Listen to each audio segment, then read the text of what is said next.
Hello అందరికీ ఎంతో చక్కటి రుచితో ఆరోగ్యానికి ఎంతో మేలు చేసే తినే కొద్దీ తినాలనిపించే గుమగుమలాడే మిరియాల రసం ఎలా తయారు చేయాలో చెప్తాను. ఈ చింతపండు ఎక్కువ అవసరం ఉండదండి, కొంచెం అయితే సరిపోద్ది. కొంచెం చింతపండు 2 టమాటోలు తీసుకొని శుభ్రంగా నీట్గా కడుక్కొని దాంట్లో కొంచెం వాటర్ పోసుకొని పొయ్యి మీద పెట్టుకొని కొంచెం సేపు మరగనివ్వాలండి. చూడండి, ఇంతవరకు మరిగితే సరిపోద్ది అనమాట. ఇప్పుడు స్టవ్ ఆఫ్ చేసేసుకోవాలి. కొంచెం జీలకర్ర, కొంచెం మిరియాలు, కొన్ని వెల్లుల్లి రెబ్బలు తీసుకొని దంచుకోవాలండి. బాగాను దంచేసుకుని ఆ మిశ్రమాన్ని తీసుకొని మనం ఈ బాయిల్ చేసుకున్న దాంట్లో వేసేసుకుని దాంట్లో కొంచెం పసుపు, కొంచెం ధనియాల పొడి, కొంచెం ఉప్పు, కొంచెం కరివేపాకు, కొంచెం కొత్తిమీర వేసేసుకుని బాగా మిక్స్ చేసేసుకోవాలండి. బాగా పిసికేసుకోవాలి, రసం బాగా దిగాలన్నమాట. ఇప్పుడు దాంట్లో కావలసినంత నీళ్లు పోసుకోవాలండి.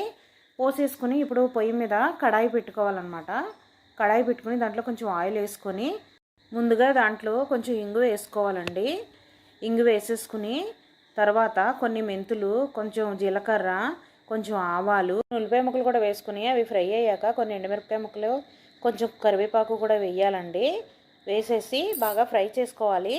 ఈ ఫ్రై చేసేసుకున్నాక మనం మిక్స్ చేసి పెట్టుకున్నది ఉంది కదా రసం, అది వేసేసుకుని కావాల్సినన్ని నీళ్ళు పోసుకోవాలండి. అంటే పులుపు సరిపోయేంతగా అది మరుగుతుంది కదా.